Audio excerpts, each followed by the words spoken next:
Malta como, professor André Roncaglia? Vamos abrir a matéria aqui do PIB do Brasil, que cresceu 0,8% nesse trimestre e tem alta de 2,5% no acumulado de 12 meses, né? Quando a gente fala aí 12 meses no ano, né? Mas claro que não é o PIB desse ano, há uma estimativa aí, uma expectativa para que o PIB desse ano feche em torno de 2%, mas quando a gente olha esse número de 0,8%, é o menor avanço em relação aos últimos trimestres, na mesma base de comparação. Então, quer dizer, não é uma boa notícia, professor?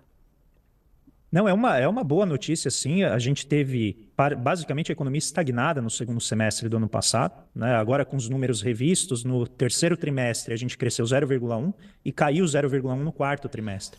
Então, esse crescimento de 0,8, ele é uma boa notícia, e não apenas pelo número em si, mas pelo que puxou esse número. Então, em primeiro lugar, de novo, o mercado subestimou o crescimento econômico, havia a previsão de 0,7% para esse primeiro trimestre e veio acima dessa previsão. E segundo, o PIB foi puxado por o que eu considero variáveis que são benignas para o crescimento. Primeiro, a indústria tem uma retomada do crescimento. Tá? A gente tem um processo de aumento do investimento, que é como a gente deseja que a economia cresça, puxada por investimentos. E esses investimentos, como a gente vive um processo acelerado de desindustrialização, ela também puxa as importações. Então a gente vai ver exatamente que a gente está importando bens de capital, que são máquinas, equipamentos na área de software, na área de construção, que são utilizados para gerar emprego. E já foram mais de 250 mil empregos novos só neste ano. Então, o indicador, né, do PIB, ele traz outras boas notícias além desse número. E, finalmente, um dado importante é que o setor de serviços continua crescendo, foi uma das variáveis importantes de crescimento, e é onde a gente emprega, né, 7 a 8 pessoas dentre 10 pessoas na economia, onde está quase todo mundo na nossa economia. E a agropecuária, que todo mundo temia que fosse ter, né, um ano horrível, ela vem crescendo razoavelmente, aí cresceu 11%. Evidentemente, já esse processo de desaceleração por conta tanto dos choques climáticos que eram previstos para esse ano, mas também pela dificuldade de exportar, né, com a Argentina voltando ao mercado, com a desaceleração da economia chinesa, tudo isso jogou um pouquinho de água, né, dentro das exportações, e elas não cresceram, elas basicamente ficaram ali paradinhas. Mas a gente tem agora crescimento do consumo das famílias e, Fabiola, para já vacinar contra a ideia de que o governo Lula está gastando demais e que isso foi resultado, né, do descontrole do gasto, o consumo do governo ficou estável. Ele não cresceu, ele ficou ali em 0% de crescimento. Então, é o que eu considero um crescimento benigno, com a indústria voltando, o serviço voltando e o crescimento do consumo das famílias e do investimento. Agora, Acredita que a André, gente vai no ano fechar o ano passado em a gente teve. dois. Perdão, Fabiola, perdão.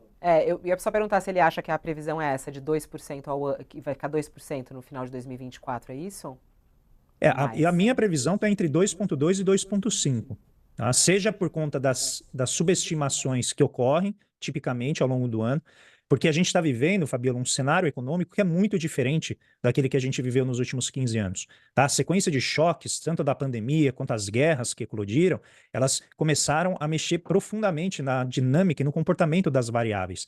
Então não é à toa que o mercado, seja por viés político, seja por uma dificuldade de atualizar os seus modelos de previsão, vem errando sistematicamente. Então eu acho que há caminhos para a gente ainda crescer entre 2,2 e 2,5 esse ano. Não vai ser fácil, mas eu ainda mantenho essa previsão. O PIB do ano passado, ele estava escorado, o resultado do ano passado, basicamente no desempenho do agronegócio, né? E esse ano teve uma diversificação. Tem o consumo das famílias, que puxaram aí uma parte dessa alta, um crescimento muito expressivo do setor de serviços e também alguma contribuição da agropecuária. Essa disseminação do resultado positivo, ela tem que reflexo? Isso também é um efeito benfazejo do dado divulgado pelo IBGE hoje? Então, o agro, ele representa algo em torno aí de 200 bilhões de reais produzidos nesse trimestre. Não é um valor substancial quando comparado, por exemplo, com o setor de serviços, que é de 1,6.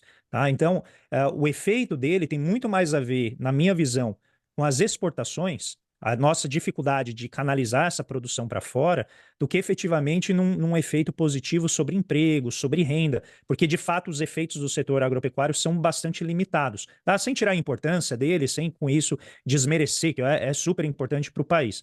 Agora, o que falta aqui, Josias, é a gente conseguir sustentar o crescimento na indústria, que representa aí algo em torno de 600 bilhões de reais produzidos de valor adicionado, e conseguir melhorar a qualidade dos empregos. Porque hoje o Brasil ele tem essa dificuldade de gerar empregos que justifiquem o esforço de educação e de qualificação da população. As pessoas se dedicam a se formar, se dedicam a ter um diploma universitário, e quando chegam no mercado de trabalho, elas ganham um emprego que requer nível de ensino médio. Isso tem exatamente a ver com esse motor do crescimento da economia, que fica oscilando, alternando entre o agro, que não produz os empregos de qualidade que a gente precisa, e o setor de serviços, que majoritariamente produz serviços de baixa qualificação. Então, o agro é importante que ele cresça respeitando o meio ambiente, diminuindo as emissões de CO2, que 3/4 das emissões de CO2 tem a ver com mudança, né, de manejo no solo, com desmatamento, que vem diretamente da agropecuária, e tem que contribuir no sentido de garantir o sustento alimentar da nossa população. Então, eu acho que esse crescimento do agro é importante, mostra que não foi tão grave quanto se previa no ano passado, mas tampouco é a solução dos nossos problemas de crescimento econômico. Professor, obrigada.